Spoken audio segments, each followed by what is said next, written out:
In an ancient city ruled by strict laws and justice, there was a man known as the madman. But he was no ordinary madman. He wore tattered clothes, wandered the markets, talked to himself, and laughed without reason.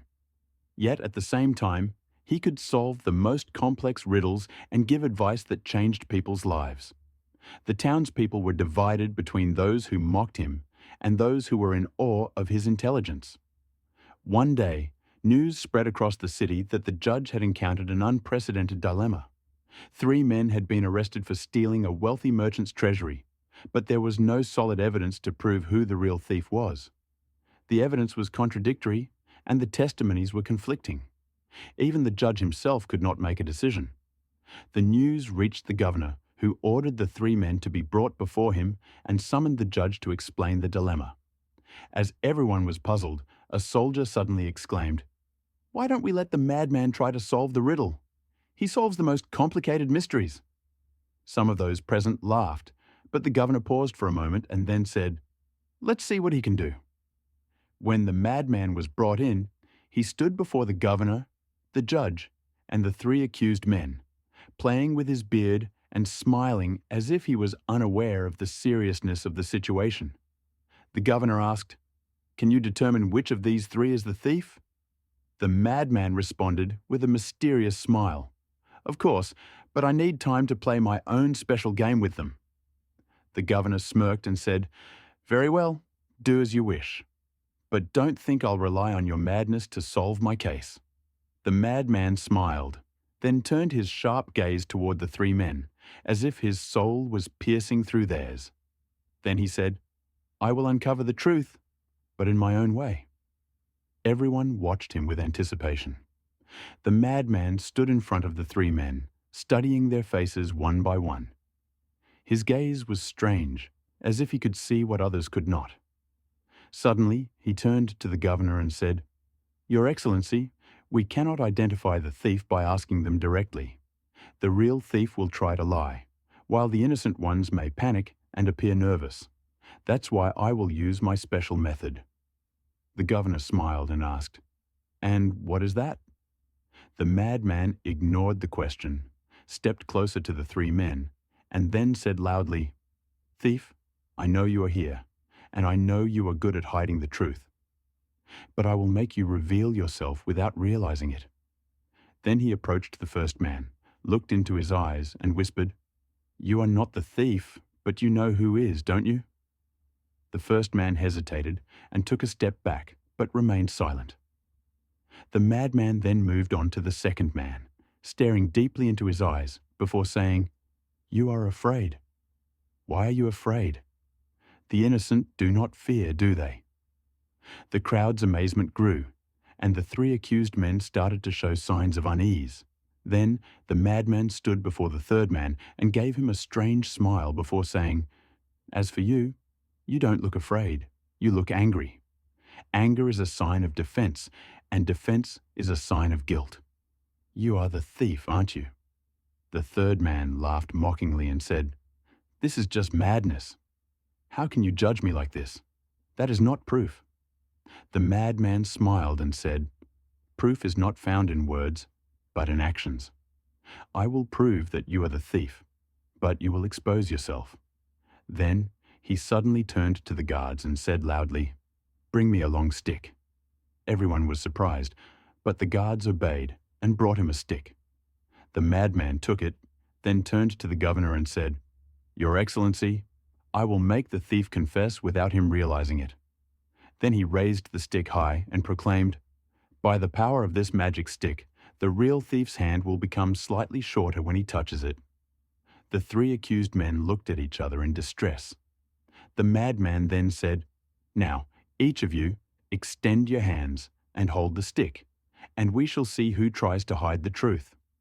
The first man extended his hand, followed by the second, but the third hesitated for a moment before reaching out. The madman noticed and smiled, saying, "You didn't touch it with the same confidence as the others. Why? Were you afraid of being discovered?" The third man began sweating, his face turning pale. Before anyone could speak, the madman turned to the governor and confidently declared, Your Excellency, this is the thief. He has exposed himself. Everyone turned to the third man, whose face had turned ghostly white, while murmurs of astonishment filled the room. The judge stood in shock, unable to comprehend how the madman had solved the case so easily. The governor finally smiled and said, "If madness is this wise, then I wish it would afflict us all." Silence filled the council as all eyes remained fixed on the madman. The third man stood trembling, staring at him in disbelief. The governor approached slowly and asked, "How did you know he was the thief? The stick isn't really magical, is it?" The madman chuckled softly and replied, "Of course it's not magical. It's simply a tool to deceive the mind. I used one of the oldest psychological tricks, making the guilty expose themselves without realizing it." The crowd looked at him curiously, and he continued, "When I said that the thief's hand would shorten, it was a lie. But just the thought of it was enough to make the guilty man fearful. A thief is always cautious. That's why he hesitated before touching the stick, while the other two did so with confidence. That tiny moment of hesitation was enough to reveal him. The judge gasped in amazement and exclaimed, "Incredible! You made him fall into a psychological trap without any tangible evidence." The thief, realizing he was exposed, began shouting, trying to defend himself, but deep down he knew he had been caught. Within moments he collapsed, confessing his crime, murmuring, "He tricked me. He made me reveal myself." The governor clapped slowly and said, "I have never seen anyone solve a case with such simplicity and brilliance. Madman, you have shown that sometimes madness is wiser than reason." But the madman did not look pleased. Instead, he gave a mysterious smile and said, "Wisdom does not need a crown or a palace. It is everywhere, waiting for those who can see it." Then he turned to leave the palace. However, the governor called after him, "You shall not leave here as a madman anymore. I have a gift for you." The madman stopped, turning back with curiosity as everyone waited in anticipation. The governor stepped forward with admiration in his eyes and said, "You have proven that you are not just a madman, but wiser than many so-called wise men. I will not let you roam the streets unrecognized. From today, you shall be my advisor in solving difficult cases." A stunned silence filled the hall. How could a man once considered insane become the governor's advisor? The madman simply laughed and said, "Your Excellency, I do not belong in palaces, nor do I care for titles. I live among the people and help them in my own way." The governor insisted, "But we need your intelligence. The judges failed to solve the case, yet you uncovered the truth in minutes." The madman smiled wisely and said, "I do not seek a position or power. Knowledge is like water. If confined in one vessel, it stagnates. I wish to flow freely, helping those in need before moving on." The governor could only smile and say, "If you do not want a title, so be it. But I will give you something you cannot refuse." He gestured to a servant who brought a bag of gold and offered it to the madman. The madman chuckled and said, "Do you think I would trade my madness for a handful of gold?" Then, turning to the judge, he added, "Your Honor, if you seek true justice, search for the truth with open eyes, not just the balance of evidence."